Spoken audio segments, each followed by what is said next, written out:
Welcome back. I'm Moose. I'm Prash. And I'm Lennox. And we are Unapologetic.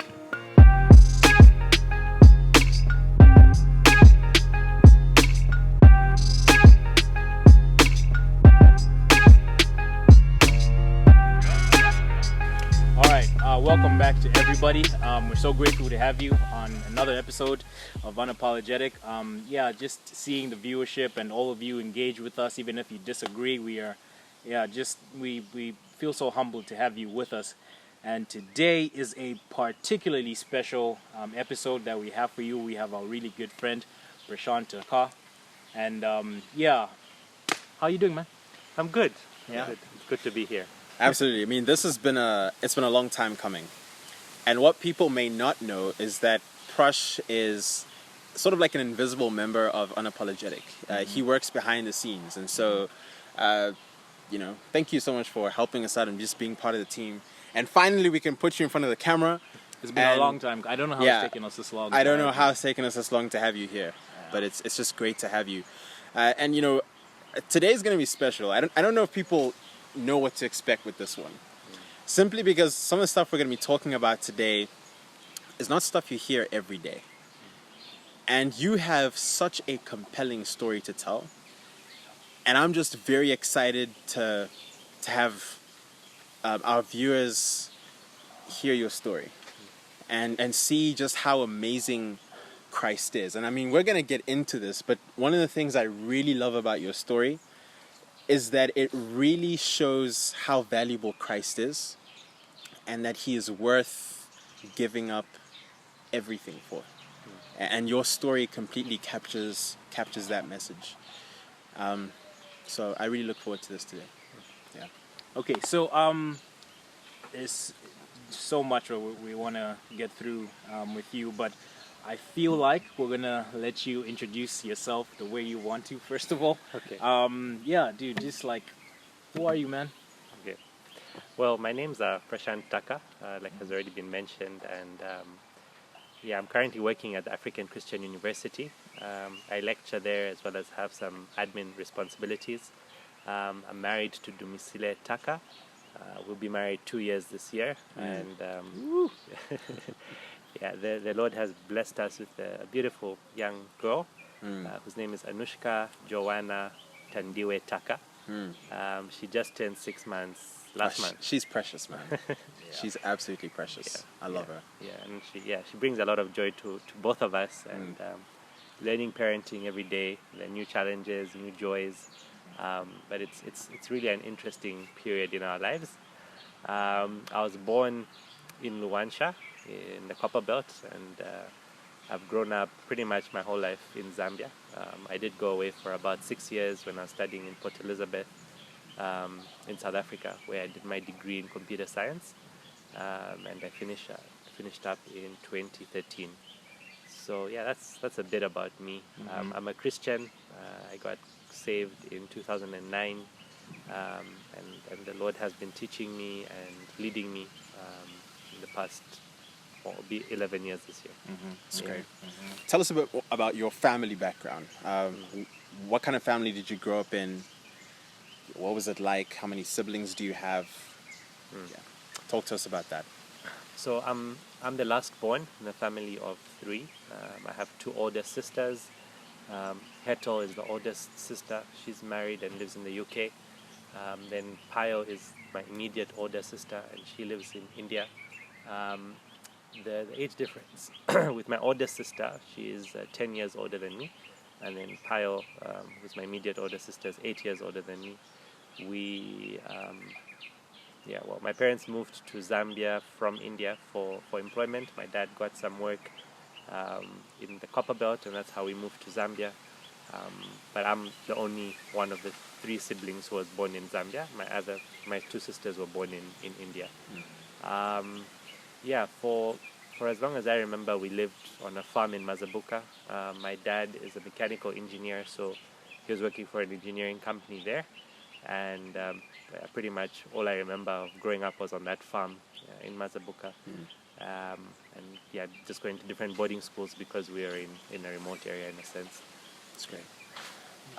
Here's an interesting question for you, Prash. What are you hoping this conversation is gonna achieve? What would you like to see achieved through this conversation? I think at least two things, and I guess in terms of the different people that would be listening. For Christians, I think a lot of the time we might be intimidated by approaching people of other religions and trying to evangelize and even just build friendships. You may not go out to someone and already start speaking about the gospel from your first interaction, but being intentional in building friendships to slowly begin to understand what people of other religions believe and seeing how we can bring them to the truth. So that would be one. I think the second is for non-Christians, particularly for Hindus,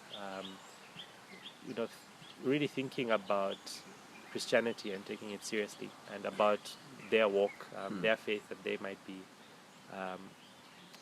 subscribed to, thinking about the consequences of what they believe, and if there really is truth in what they're following. Maybe I'll add a third. I think I said two. Go ahead. The third would be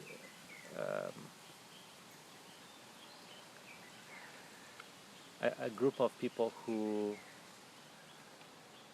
are perhaps in Hinduism or even Islam and are considering converting to Christianity, but are so afraid of the consequences. And I've been there. I've seen, in a sense, the mountain that seemed like I couldn't climb it, but the Lord has taken me through that. And I would hope that this would encourage someone who is out there in a similar situation, who would see that God was there for me and He's there for them and can take them through this, no matter how difficult. Amen.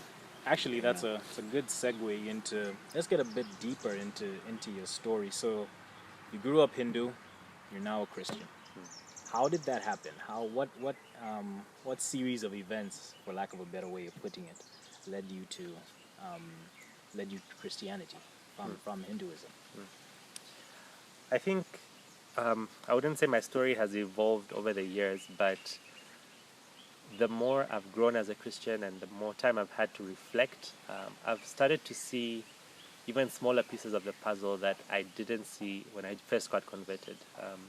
When I became a Christian initially, I was just thinking of the year or two preceding that event, in a sense. But as I've looked back and seen other events along the way, I've seen really, I think, God's sovereignty at work and how He's used all those little pieces and brought everything together, even till today. So yeah, I grew up in a Hindu family, one that was very staunch and devoted to the Hindu religion. But even that, I think, was something that progressed. So when I was much younger, say under 5, I know that my family was not as staunch or as devoted. But over the years, through reading and interacting with other Hindus, they've sort of grown in their faith and deepening in their understanding. And as a result, being a part of that family, the same happened to me. So for example, I was not a vegetarian at first, and it was only in grade 4 when I was at boarding school, and talking to my sister, she realized that I was still eating chicken and eggs and all that, and we had a conversation where she told me that I couldn't be doing that if I'm serious about my faith. So I grew up in that kind of environment, and as a result, I too followed in my parents' footsteps. Obviously, when I was younger, I just followed everything my parents did, and when kids are younger, I think I've appreciated this more even with Anushka. You idolize your parents and you follow everything they do. So I'd see mom very devoted, fasting, praying, and I would want to do the exact same as her. But I think towards the end of my primary school years, say coming up to grade 7, I began to take it as a personal responsibility to learn and grow, even when I had the option to go and play. Typically, if you go to a Hindu temple, you'd find that the elderly or the parents are usually inside, but outside you'd have the kids playing and running around. there'd be certain times when the parents have to go and call the children and say, come in for this important part. But I found myself always wanting to be inside and not really drawn to go and play outside. So there was that, I guess, dedication that was in my heart, and I wanted to be found inside the temple doing the things that the older people were doing. And then when I got into high school, I think that's when it really, now my understanding was growing. So I would read a lot of Hindu literature, their scriptures like the Bhagavad Gita or the Ramayana. Those are the kind of books that I would be reading, trying to understand more. And maybe as a side note, I think with Hinduism, the thing is, because it's a religion that's quite closely related to the the Indian culture, you would find that even if you go to India, Hinduism looks very different in the northern parts of India to the way it might look in the southern parts of India. So even if you're hearing this and you think, okay, that sounds very different to the Hinduism I know, that's only normal, because there are so many different versions of it, and mainly because people have the liberty of putting in their beliefs into the larger belief system of Hinduism, so it takes on different forms. So when I got into high school, as I was reading and growing, I particularly subscribed to Krishna as one of the gods, and I followed the teachings of what the Bhagavad Gita taught. I found there that there was a lot of emphasis on doing good and being morally upright, and things like forgiveness and good deeds.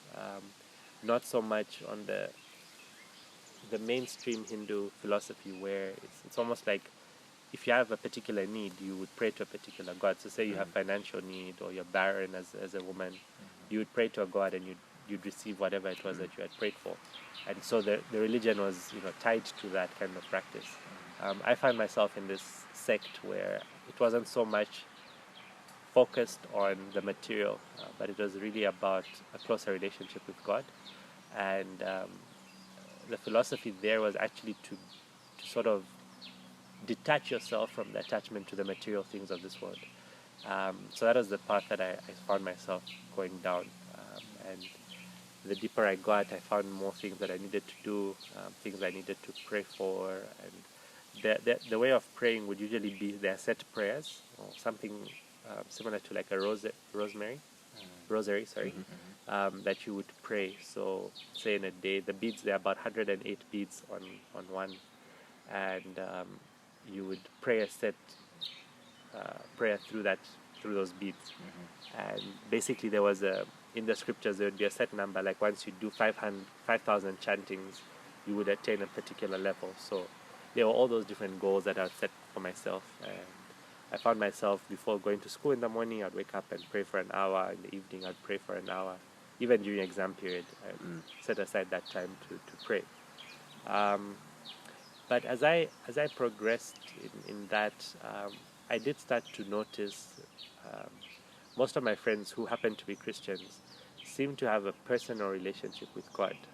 They would call him Father. They would, even in their prayers, it was very personal, rather than the way I was praying, more repetitive. And I started to think, okay, that's different. But I sort of pushed it away.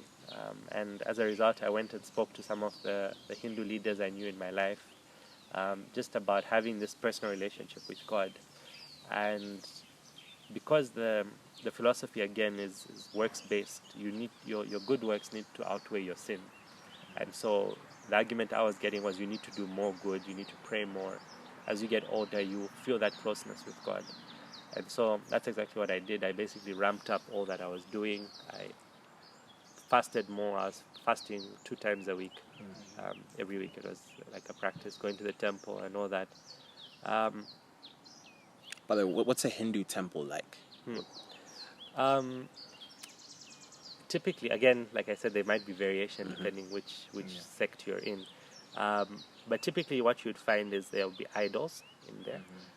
There are different types of temples. Some temples are specifically for a god. So you can go to a temple for Krishna, for Hanuman, for Ganesh, and there's just one idol. But most temples would have different gods. So you go in there, you find an idol. The idol could be made of copper, gold, marble, wood, different types of materials, and they are usually clothed in the normal garments that a human being would wear. Um, and most temples would be open throughout the day. They do try to mimic the human pattern. So at night, they basically put the gods to sleep in a sense.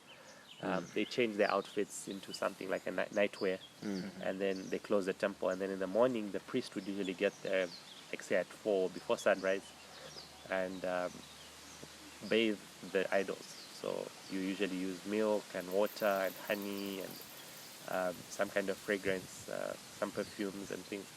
So the idol is washed, and after that you dress them up. So you put on some fancy clothing. You would put jewelry like necklaces made of gold or pearls and all that, and then you put flowers on them as well. So there's stuff that the priest does, but then the people that are visiting the temple will usually come with their own things. So someone would come with flowers, they would bring clothes and all that and give it to the priest.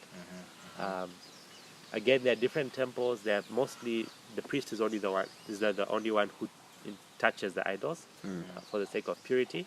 But in other smaller temples, you'd find the people that are known, dedicated, would be allowed also to do that, which I had the opportunity to do as well. Yeah, I don't know if that. Yeah, that's brilliant. It's just good to get a glimpse into places that we don't get to see ordinarily. So yeah, That was a bit of a tangent, but yeah. Yeah, so basically at that point, I was doing more. Like I said, I was praying more. I was fasting twice a week and doing more reading. And at the time, because of what the philosophy was teaching me, I really felt like I was a good person. And that added with just good behavior. Like say I'm doing my homework, I'm passing my classes, I'm good to people, I'm generous. So within me there's really a sense of I'm meeting the expectations that the scriptures have laid out for me, the Hindu scriptures. And so I've generally felt like I was a good person. I was doing what the law of the scriptures required of me. But as I progressed, I still noticed that there was something I was missing, because there was like a set of rules. So I just knew that I needed to go. Say I go to the temple, I need to pray, I need to sit for this time. I'll do all these things, but there was the communication felt very one-sided. Right. The rules were laid out for me, right. and I just needed to keep that. But I wasn't, in a sense, hearing back from God. So I, at that point, spoke to a Christian friend of mine and just told her how I was feeling, and I didn't feel this connection with God. And at that point, her initial response was, well, perhaps you're following the wrong God, and that's why you can't feel what you're trying to feel. And obviously the background is that I was very devoted, very dedicated. I didn't ever expect to hear something like that. So I was quite offended. But being the good person that I was at the time, I didn't say anything offensive to her, but I just said, look, thank you for that, but that's not something I would consider questioning, and please don't bring it up again. But because the thought was planted in my head, it didn't quite go away, and every time I felt what I was feeling, I would go back to that thought of, okay, maybe it's not the right God.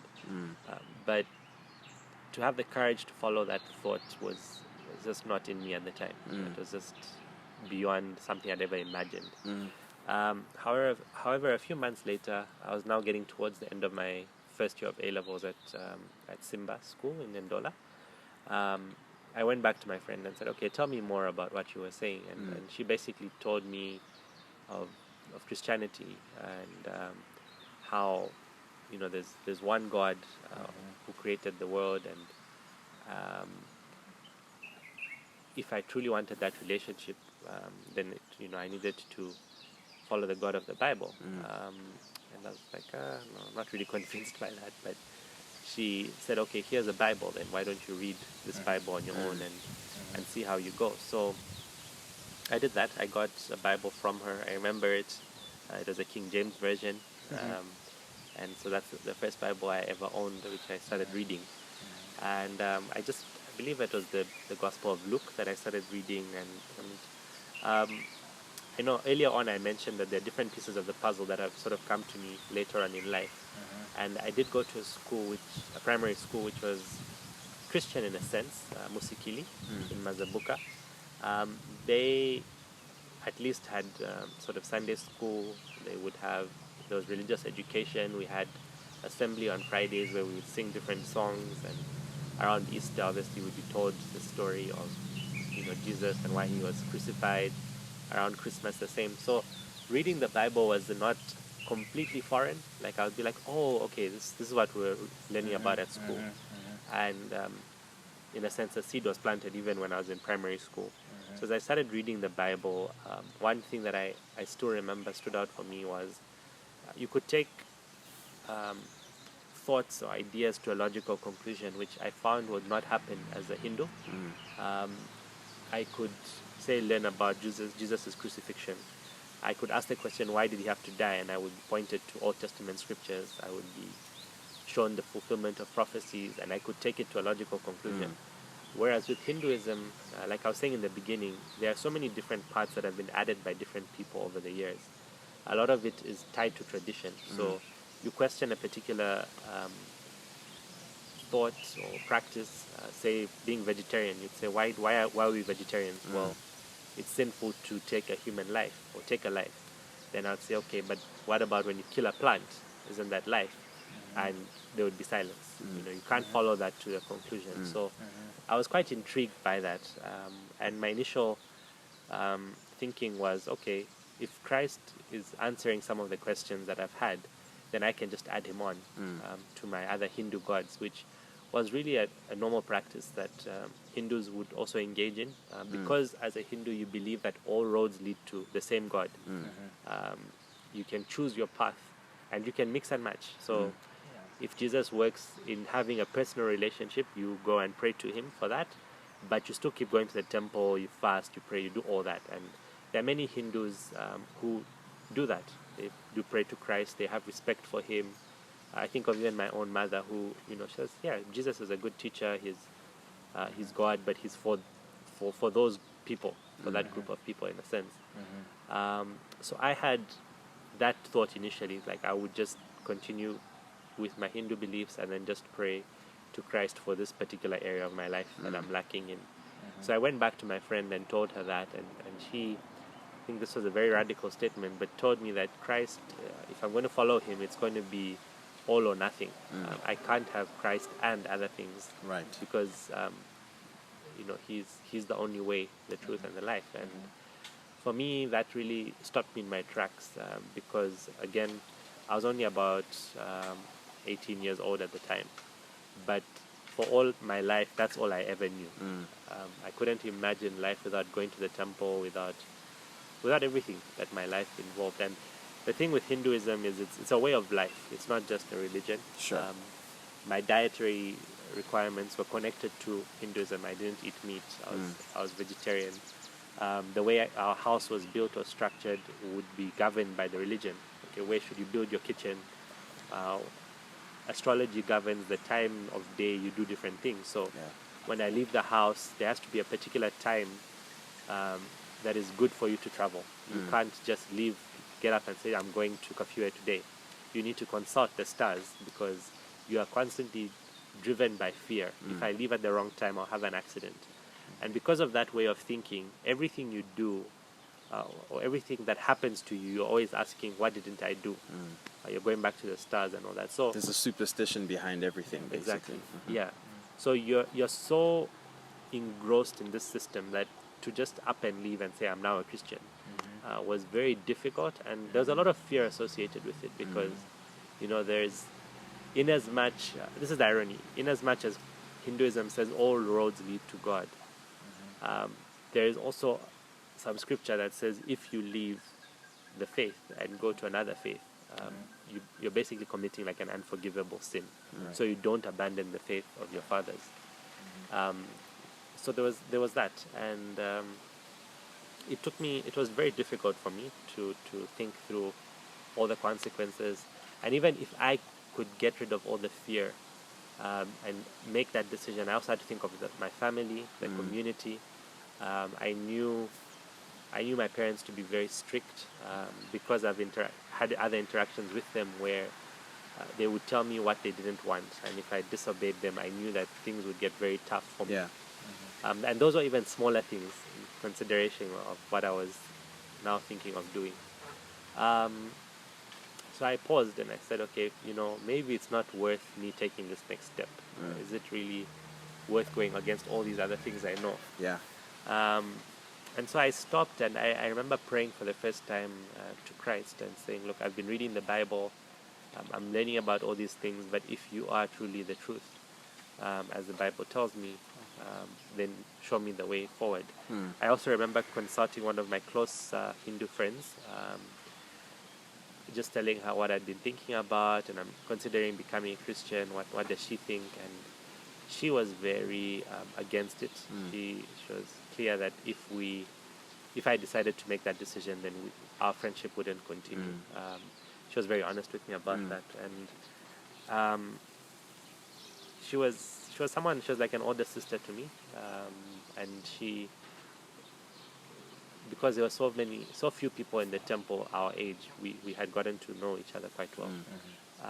So she also made that statement, but I still decided that I was going to at least go to church. I'd never been to a church before, and so this was probably the last Sunday of my time in high school. I decided to go to church, and my boarding school had different buses going to different churches, so I just decided I'd hop on one. And I remember people feeling quite shocked, like, okay, are you getting off somewhere along the way? Where are you going? Yeah. No, I want to come to church. Oh, why? Because I had gotten a reputation. All my friends knew me to be this staunch Hindu who would never veer left or right. Like, what's happening? Why are you coming to church? And I just said, look, I just want to see what happens at church. Because I honestly didn't think I was going to become a Christian that day. And so, yeah, I got in the bus. We went to the Catholic Cathedral in Ndola. Again, looking back, I didn't know the difference to me, Christian, just going to any church. Yeah. And so I went there. As I look back again, I think it was really providential that I went to a Catholic church, because for me, coming from a Hindu system into the Catholic system, there are a lot of similarities. The service was like very ritualistic in a sense. There was times when you would kneel to pray. There's communion. There was, there were different parts, but they were very structured, and they followed. It seemed like every week it was the same thing. And for me, coming from a situation where I would I needed an idol, because when I would pray, I needed to see God in a sense. I needed a statue. So I went to the Catholic Church and I found Christ on the cross. Now for me, I was connecting what I was reading in the Bible and saying, okay, Christ was crucified for my sins, and that was now making sense. To the point where, till this day, I don't fully remember the message that was preached by the preacher that day. But those reflections are what have remained with me. And the singing, I remember the singing was really good, to the point where I didn't want the service to end. I really felt at home, which, like, I've never been to a church and you'd expect me to be feeling out of place. But I felt like I was at home for some reason. And after the service ended, in my heart, was very sure that I wanted to become a Christian. And I was excited. I told all my close friends that I'd made this decision to become a Christian. And they took time, the Christian friends took time to walk me through what it meant to be a Christian. There was a prayer. Thank God for friends like that. Amen. Yeah. They took me through, well, it was a set prayer, like a sinner's prayer, but taking me through the elements of it, like, look, you're confessing your sins, and just walking me through that was quite helpful to help me understand what the gospel was and what I was doing, placing my faith in Christ. I remember those few days, like, I was asking my Christian friends for all the Christian music they had, because that's all I wanted to listen to. And Right. there was just a sense of joy in my heart that I'd never experienced anything like that before. And so that's basically how I became a Christian at that point. And a little bit about the process and everything. It's good. Pretty much every time I hear your testimony, it's amazing to just hear the providence of God in your life. Just how He ushered you from, like in my case, for instance, I grew up in a Christian home. I had the influence of Christianity pretty much all around me. But in your case, it's quite different. You grew up in a completely different context, and it's just amazing to hear how God, even in that, would sometimes I think as Christians, doubt the power of God in lifting people out of Yeah. completely Yeah. Divergent to Christ circumstances, and bringing them to Christ. So it's just amazing to hear your story pretty much every time. I don't know, Absolutely. but, It always blows my mind, and I think you and I connected not so long after you became a Christian, which is 10 years ago now. And it's never ceased to amaze me how God works in your life and has been working in your life. And it's incredible for me because this is not simply a historical tale. I seriously feel like every day of your life is a new page in this amazing story that God is working out in your life. And just, it's incredible. Just from seeing you get saved, to seeing you grow in the faith, seeing you get married, seeing you raising a daughter, seeing you now working for the African Christian University. Like it's just been amazing to see God working in your life. Now, Prash, let's get into speaking about another significant moment of your life. The moment that you came to faith in Christ. That was a big moment. You've kind of spoken on that. But what was life like for you after that? What were the repercussions of you following Christ? Yeah, so I think to pick up from earlier, that was like the last week of me being in high school, where I became a Christian. But then there was obviously the fear of going home and telling my parents that I'd become a Christian. So I decided in that week, and I think even with consulting with a few other Christians, that I would not tell my parents when I got home that I'd become a Christian, just because I was dependent on them and vulnerable in a sense, going back to the farm to be with them. But at the same time, I also had a fear of the reaction, and as a result, I resolved to take matters in my own hand, because I was thinking maybe I should tell my parents that I'm a Christian when I've finished university, I'm no longer dependent on them financially, and I can take care of myself. So even if they cut me off, I can live with that. At the time, were you expecting them to cut you off? Were you expecting that kind of reaction? that kind of reaction to your faith? Yeah, I think at least being cut off. Okay. Or I think more on the being grounded, sort of locked in, because I had different experiences in high school where my parents weren't happy with something. Say they were very very strict on friendships with the opposite sex, so they literally didn't want me to have friends who were girls. And when they suspected that I had female friends, I wasn't even dating anyone. It was, you're not going back to the school. So I'd seen them when they didn't get their way or didn't get me to obey something, they would just block. Basically, you're not going anywhere. Right. So I guess I had a taste of that. I decided that I would keep that to myself. And even as I think of it from the current standpoint, I think my belief system, considering that I just come out of Hinduism, was one where I could afford to lie, or I could afford to keep the truth for the sake of the larger picture. I mean, even in the Bhagavad Gita, Krishna is advising Arjun in a war situation where he's saying sometimes it's better to tell a lie or withhold the truth for the sake of the better good, or the bigger picture. So coming out of that philosophy, I thought, okay, look, I will keep this truth from my parents because there's more good to happen than harm in me keeping this. So there were those kinds of things going through my head, and that allowed me to justify not telling my parents the truth. And so I got home, had applied to go to university in South Africa, so I was basically waiting to hear back from the universities at that point. And I had to continue doing everything normal as a Hindu, the prayers, the fasting, going with my parents to the temples, and I think I've actually forgotten how difficult that period was as time has passed. But I really felt like I was betraying my Lord, was Christ at the from that point on, and because I was basically like a spy undercover kind of. I was doing all these things, but my heart was really not there. To the point where I remember going to the temples and I'm bowing down before the idols, but in my heart I'm praying to Christ, saying, "Look, Lord, I don't know what the way out of this situation is, and I really don't want to be here. I know I shouldn't be doing this, but I am."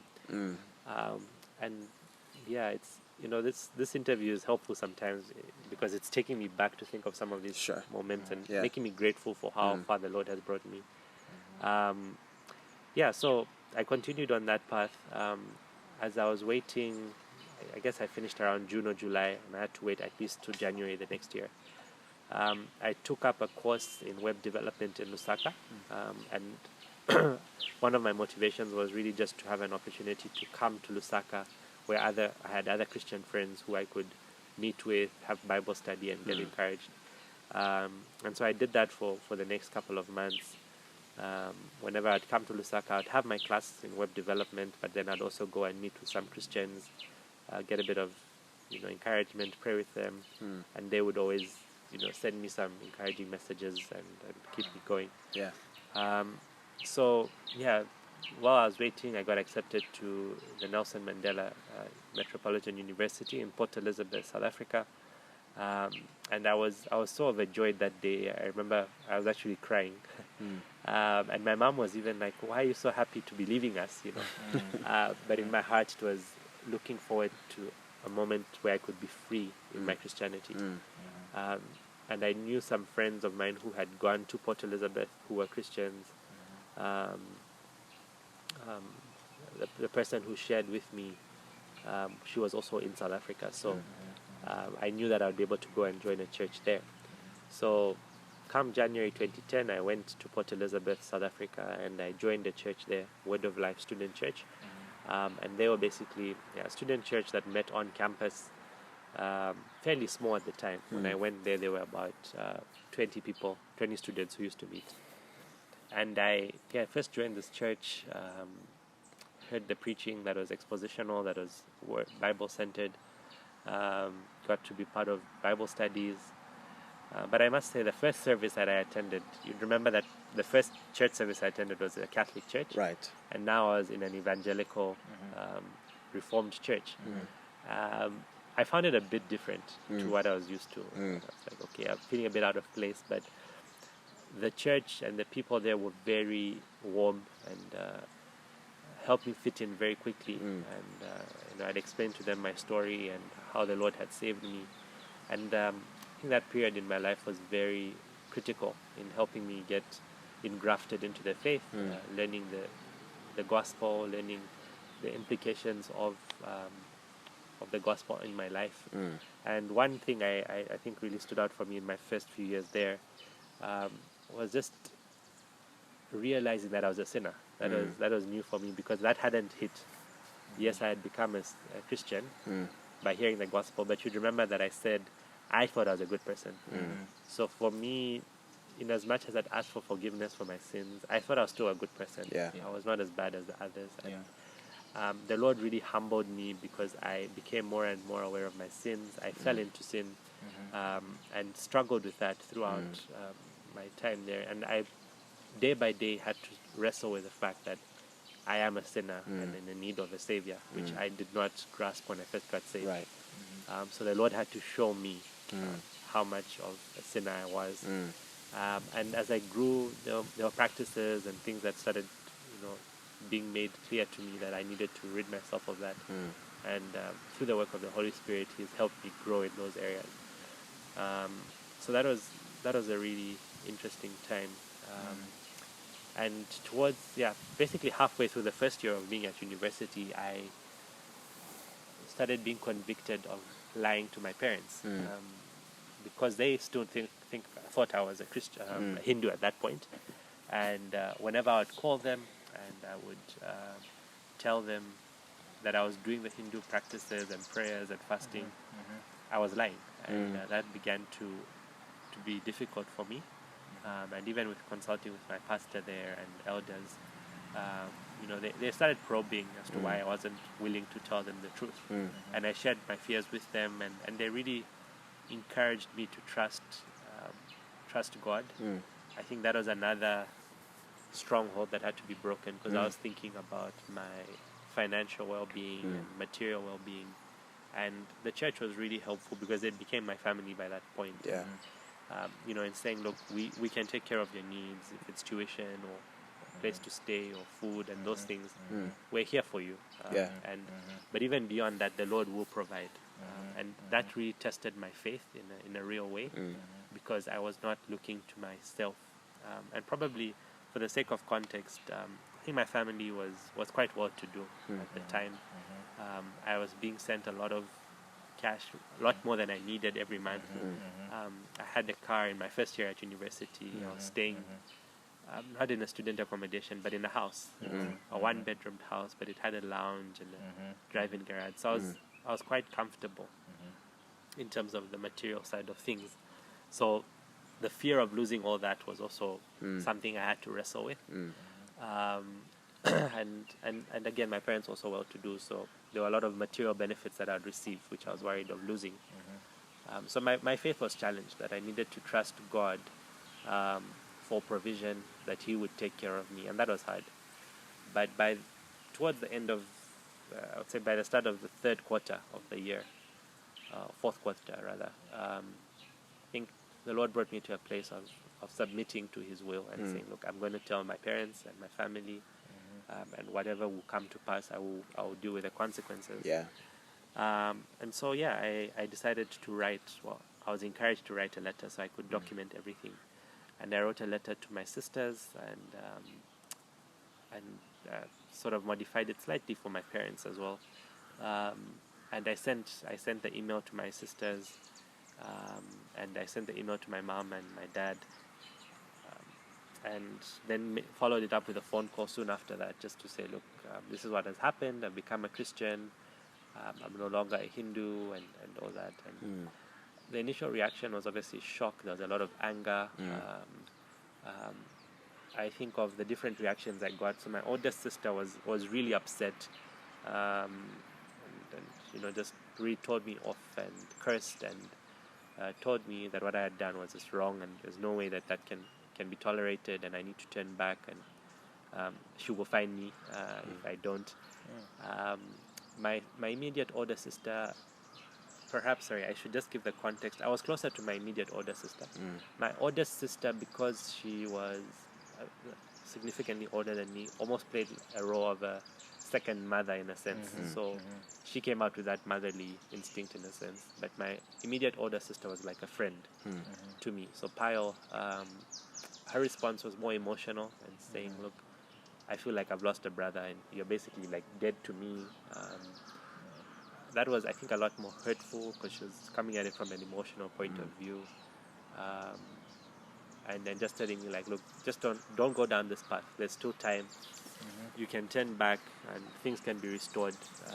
You're destroying the family, you're destroying all of us, and just don't go down this path. So there was a sense on, she was upset, but she was pleading with me. She was also being a bit more emotional.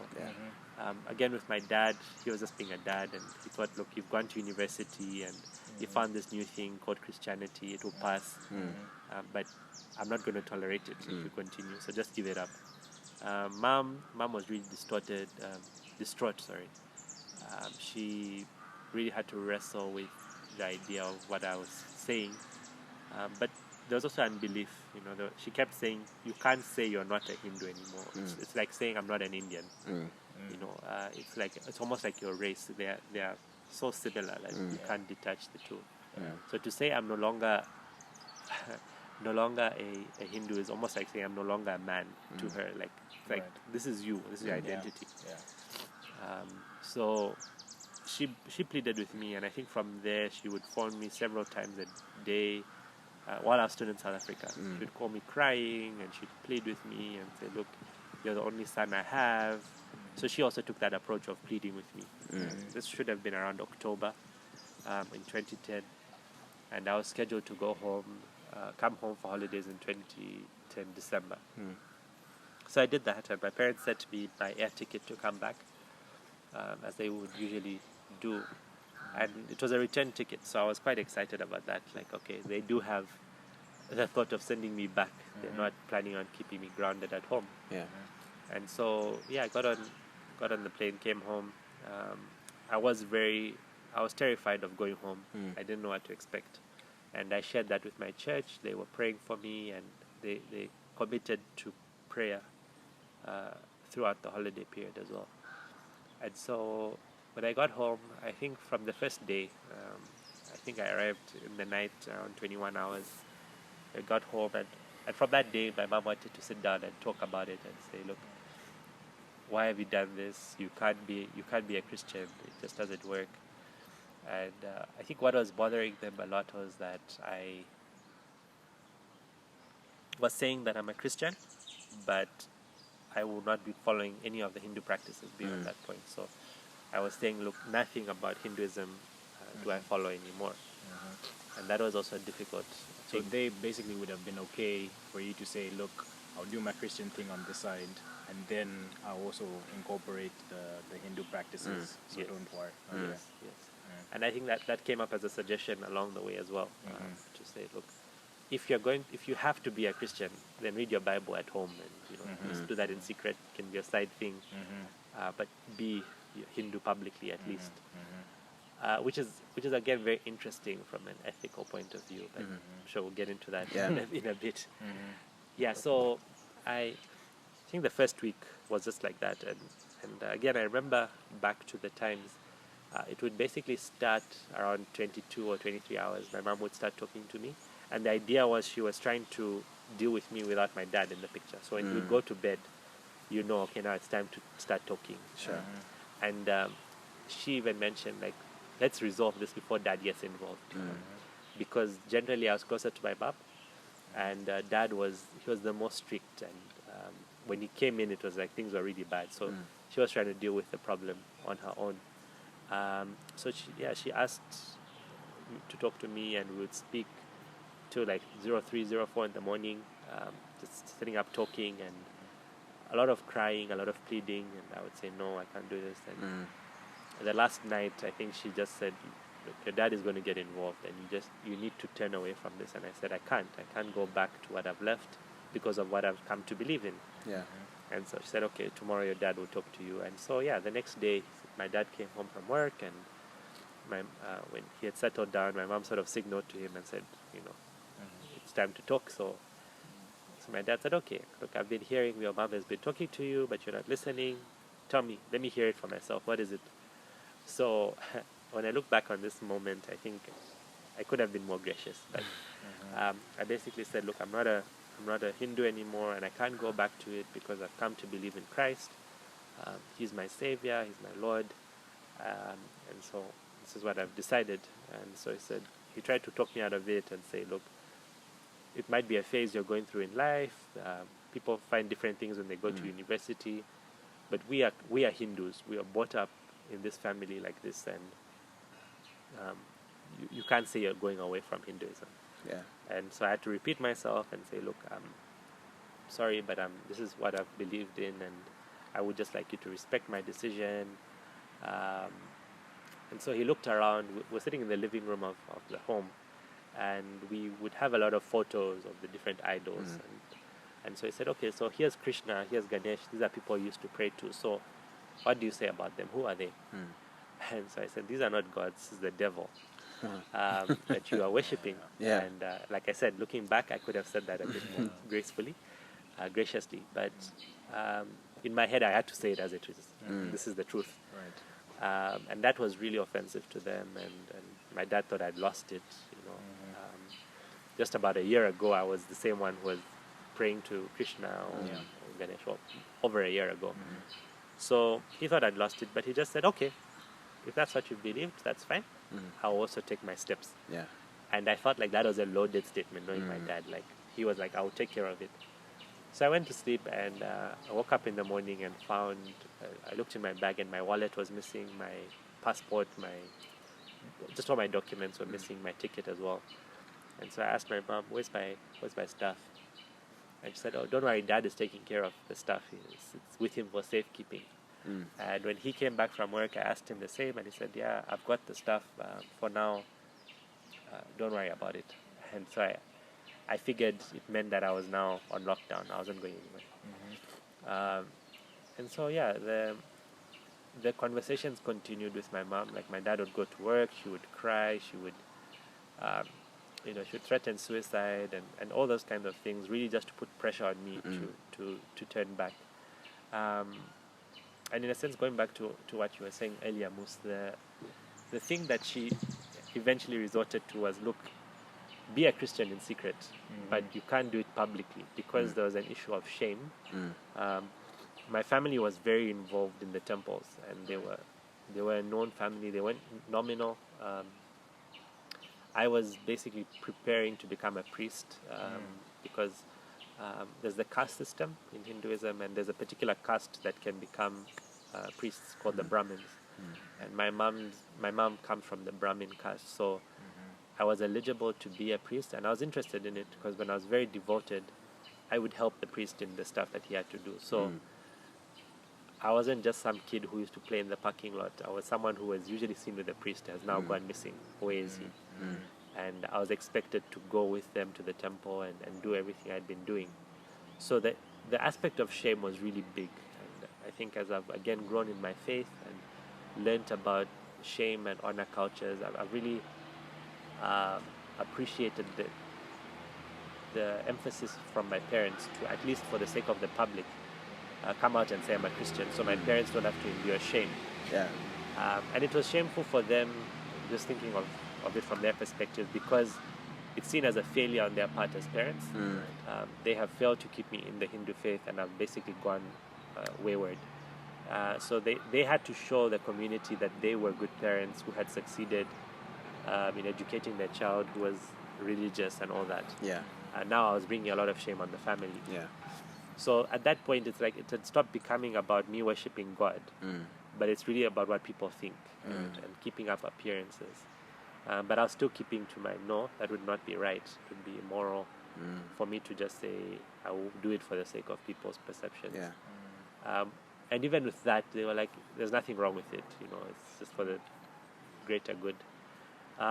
So I insisted on that, and there was a big function coming up in Kafue at the temple. It was basically like an anniversary celebration of how long the temple had been there, so they were celebrating that.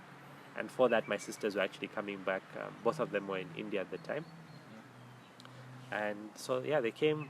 I was quite afraid of their arrival because I really didn't know what to expect. And just the numbers, like there would be 4 against 1. And it had already been quite tough.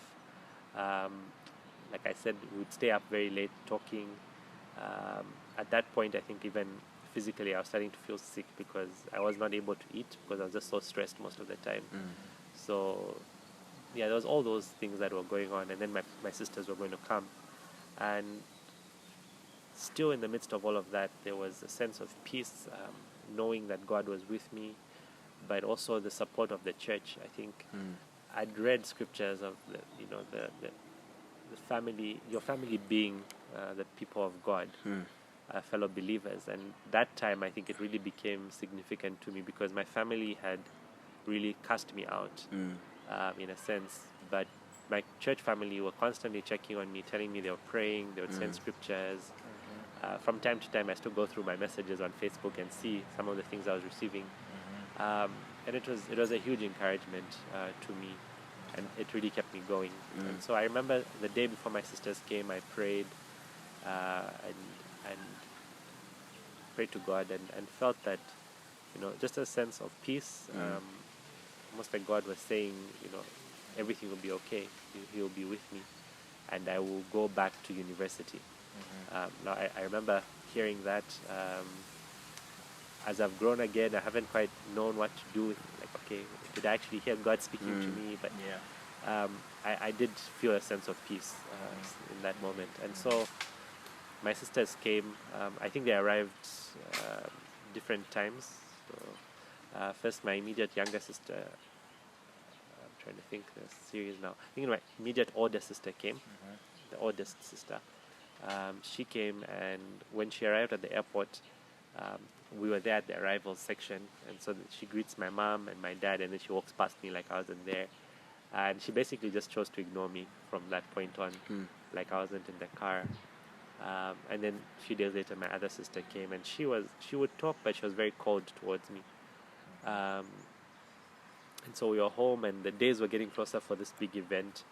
And so my mom was pleading with me one day, saying, "Please, let's just come. We just need you to come for one day and just come and show face." And I was insisting that I wasn't going to do that. And I think because my mom was essentially pleading before me, it really got to my sister. I think my oldest sister, she was upset that, you are the son. Your mom shouldn't be pleading before you. And so she got upset, and she came. She grabbed me by the shirt and started shaking me and saying, "Look, mom is pleading. Can't you just do that for her? She's done so much for you." And she was really angry. And at some point it just got physical. I think, she threw in some slaps, and then my dad came, and the next thing I was just slaps and things flying around. Wow. And at that point I had a phone that I was using, but I'd hidden the phone somewhere else because I knew if my documents had been taken, my phone could also go anytime. And so it's funny thinking of it now, but my immediate older sister sort of shields off everybody and tells me, just come, tells people to stop beating me, and then I think it's over, and then she just gives me this uppercut, and I'm like, wow, okay, it's not over yet, which I can laugh about now. So You took it like a man. yeah. And so Wow. I sat there, and I was just quite shaken up. It was a traumatic moment. And so after that, I checked my pockets and noticed my phone had been taken off as well. That was my primary phone, but I had a backup. So I made my way to my room and just tried to settle down for the night. So in the morning, my parents left. They had to leave very early, like at 04, but they locked me into the house in my room. And so in the morning, I managed to call my pastor back in South Africa and another family here in Lusaka, just explaining what had happened. And they were worried because it had got physical, that I probably needed to leave because it was a bit much for me now. So I called. I didn't have any transport. I was living on a farm. I've been there. It's not simple to get there. Yeah. So it's like in the middle of nowhere. There's no public transport that you jump onto. So I got on my bicycle and I had a bit of cash. I think my mom had left me some cash. Just needed to get to the roadside, which was about 3.5 kilometers on gravel road. And another light moment is as I was riding my bike, I had a little white fluffy dog, and he decided he was going to escort me. So I tried to tell him to stay, but he followed me all the way to the main road. And I got on a bus there and made my way to Lusaka, and I met a family here who had been basically walking with me throughout the journey, and they took me in. They were very, I really think God used them in a big way to just show love to me, because I was really shaken up. Like obviously I hadn't been eating well for the past month or so. I was very stressed and disoriented, and I'd just been beaten up, so I was bruised and scratches. So, but they just loved me and fed me, made all the nice things to eat. I didn't come with any clothes really. I just came with what I was wearing and some toiletries, I think. No, I actually didn't have toiletries. So they bought me stuff. They bought me some clothes. They bought me some toiletries. I was like starting life from scratch at that point. I did have to go. I went and saw a pastor for one of the Baptist churches, and he just counseled me, and so I stayed here, and I was really shaken up. But I was advised that I needed to call my parents. Again, in subtle ways, I needed to still show them that I was going to respect them, but I was just not able to continue living in that environment. So I called home and I told my parents that I was in Lusaka, I was safe. I couldn't disclose my exact location, but I just couldn't continue living in the environment. And I was pleading with them for my passport so that I could Go back to school. Yeah, essentially. And not even my ticket. I was just saying, look, I'll make my way back, but I just need to go and finish my studies. And they were saying, no, we can't do that. So yeah, I stayed,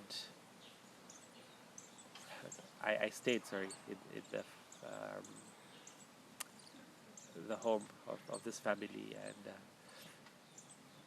for about a month. So while I was there, they kept encouraging me to reach out to my family, and I kept telling them that I was okay, and still asking for my passport. But at the meantime, getting a chance to fellowship with other Christians and get encouragement, really not knowing what the future held for me at that point, because that was January. January was quickly going away, and I needed to be at university by the end of January. And then February started, and I was still around. And one day my mom just called me and said, look, you're my son after all, and yes, we've differed on different things, but you just need to come home so that we send you back to uni. And given everything that had happened, I was very skeptical that was actually going to happen. So I asked, look, I don't think I can trust that at the moment. I'm sorry, but why can't you bring me my documents and I leave from here? And they said, no, look, we've wronged you, and so we'd like you to come home first, so that we send you off in a proper way. Very difficult for me to take that at the time.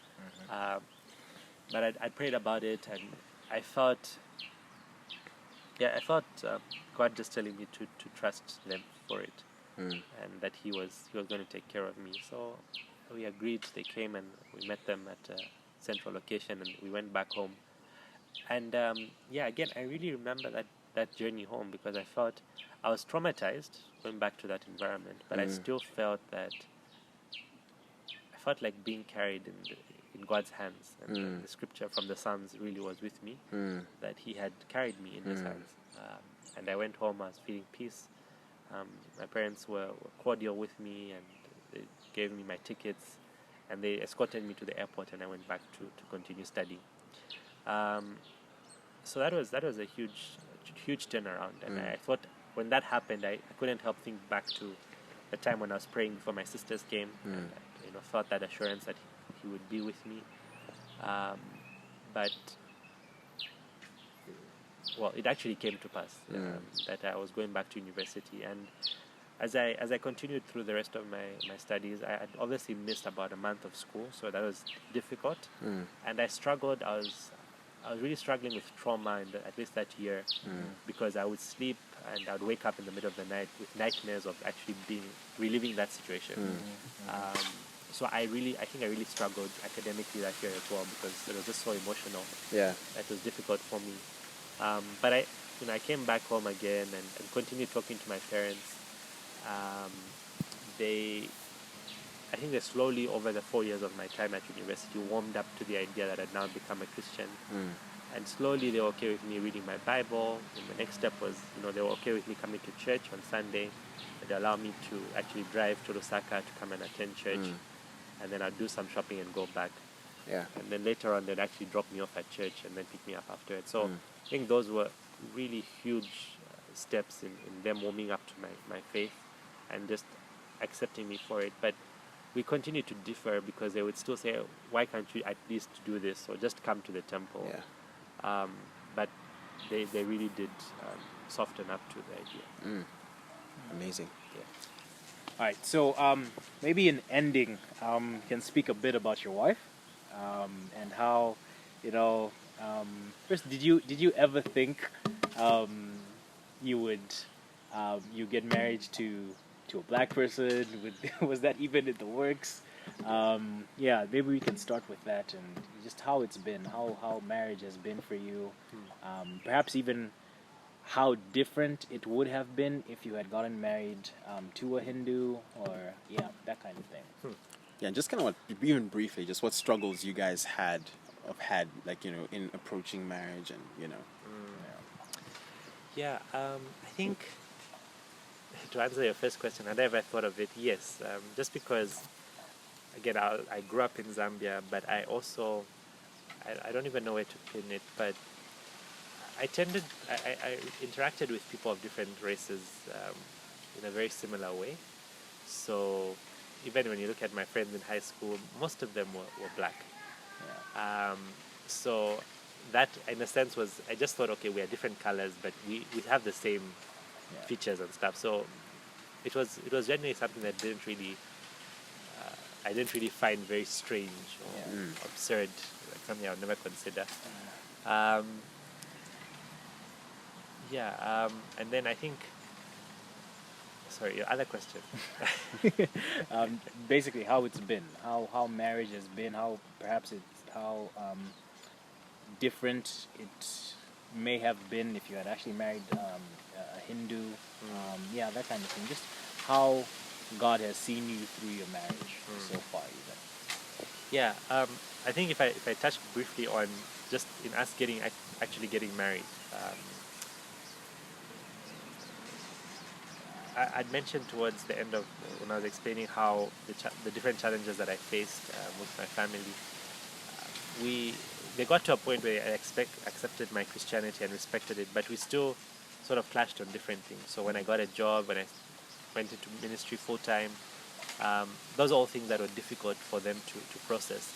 And so even when I decided that I wanted to get married to Dumi, then when we started courting, I think from the time we started courting, we were very clear that we wanted to get married eventually. So I'd started engaging my parents quite early on, and they were really not for the idea. It sort of ties back to what I was saying about shame and honor cultures, because for them it was a visible thing. They could see that their community would be able to see that I was married to someone who was not an Indian, who wasn't a Hindu. And so I remember my dad asking me, like, why Dumi? Why do you have to marry Dumi? And so I went into all the biblical reasons why Dumi was the person I needed to marry. She was a suitable helper, and all those reasons. She's a Christian, most importantly. And so my dad comes back and says, okay, I can find you a Christian who's an Indian. And that was an interesting remark, but it was coming from the point that outwardly, if someone saw the two of you and you're married to a Christian who's an Indian, they wouldn't be able to tell the difference. So that's another way of just hiding who you really are. So that was a big struggle for them. But also, I think they still wanted me to marry a Hindu. And this was interesting because, we got married almost 2 years ago, which means I'd been a Christian for 8 years by that time.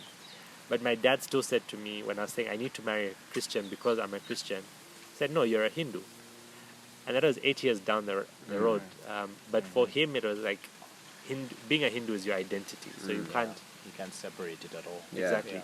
Yeah. So they still wanted me to marry a Hindu.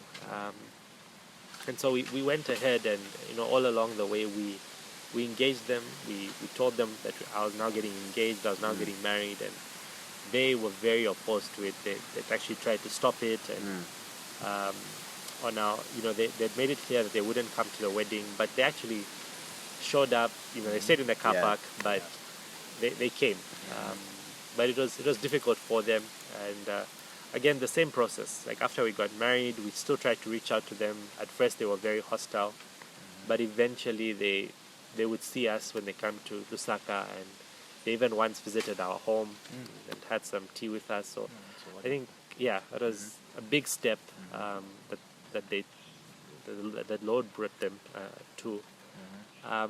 And how different I think it would have been if I married a Hindu. I think for them particularly, they don't have to deal with the external appearances. Outwardly, their friends would think everything is normal. I think marriage is obviously viewed very differently from a Hindu perspective than it is from a Christian perspective. Issues like joint families are very common, where you have the parents, and then I would have married someone and moved in with my parents, such that my parents are still the head of the home. Yeah. We are just under them. Yeah. Right. And you'd have the issues of the mother-in-law really having control, and your wife would always be under that control, so it becomes difficult. Yeah. That's one way, I think. So there's really no, like, as opposed to Christianity, there's really no leaving and cleaving. Yeah, Yeah. Okay. yeah. That's true. You essentially just join the family, Right. and get married. So Okay. On this note, I think let's talk a bit about evangelizing to Hindus. How would you evangelize to a Hindu and advise other people to do the same? I think I would really encourage building relationships, and taking the time to actually get to know them, and slowly beginning to question some of their beliefs, and finding ways to also show your Christianity to them. Because if you try and do short stints, in the sense of just you do door-to-door evangelism, Yeah. you find that a Hindu is actually very receptive. You can go and share the gospel and be like, yeah, that's good news. Yeah, no, I also believe Jesus. Like, they would have no problem in telling you they believe Jesus, and doing that, but keeping everything else. Sure. So not truly actually repenting and coming to faith in Christ. Right. So unless you get deeper in, you just they'll just shut you out and just say yeah on face value, but you won't actually get in. Now there are different, there are nominal Hindus, there are the religious ones, there are different. They fall on the spectrum, just as you would with Christianity. So it depends who you're dealing with. There are those Hindus who are very invested in the religion, and you can have a philosophical discussion with them. You can really get into the philosophy of things and question some of their belief systems to have that academic discussion. But the ordinary, Hindu who just is nominal, you can start to challenge them on some of their beliefs. But I think it really has to come out of having a relationship if you're going to make any significant progress. Yeah. That's pretty great. Prash, why do you think it's worth following Christ? Why is it worth it to you to follow him? I feel like that's a huge question, but it's been worth it because he's been there for me through thick and thin. He's really been faithful to me. He's never forsaken me. He's never left me. He's been my friend. He's been my family when I felt like I had no family. But he's also, in being my family, he's also provided me with the church, his body, who has really been close to me. And for a lot of my Christian life, I haven't really had my family to count on. But be it our wedding, so many people contributed to our wedding, to paying, to counseling us, to just being family for us. I've really not lacked anything as a Christian, and I even think back to some of my fears. Like I said, materially, I may not be as well to do now than I was then, but I've never lacked anything. The Lord has always provided for me. He's always carried me through. But I think ultimately what makes it worth it is knowing that I have a relationship with the living God, which is priceless. It's something that I was searching for, which, looking back, something that God put in my heart to search, to fill that void, and for him to be there for me. So I think ultimately it's because he is God, and he allows me to have a relationship with him. That's what made it worth it. And so in just 1 minute, Prash, can you look into that camera and talk to a person who is a Hindu or a Muslim and is perhaps considering becoming a Christian but is afraid? Well, the first thing, I won't downplay it and say I know it's difficult and I know you're afraid, because I've been there. I really didn't see a way out when I was stuck on the farm, essentially imprisoned in my own home. I had no way of leaving and I was afraid. But the Lord took me out of that situation. He protected me. There was no harm done to my life. He carried me through it, and the Lord sees you in your situation. He can take you out of that situation. It doesn't mean that you shouldn't be wise in the way in which you handle that situation. Be gracious in the way you respond to people. But know that if the Lord has called you, if He has chosen you, He will make a way for you to get out of that situation. And while you are there, He will give you whatever you need. His grace is sufficient for you to allow you to get through that moment, as long as it will take. Thank you so much for joining us for this special episode. We had a great time talking to Prashant. Thank you so much, Prashant, for being with us today. And with that said, I'm Lennox. I'm Prashant. And I'm Moose. And we are Unapologetic.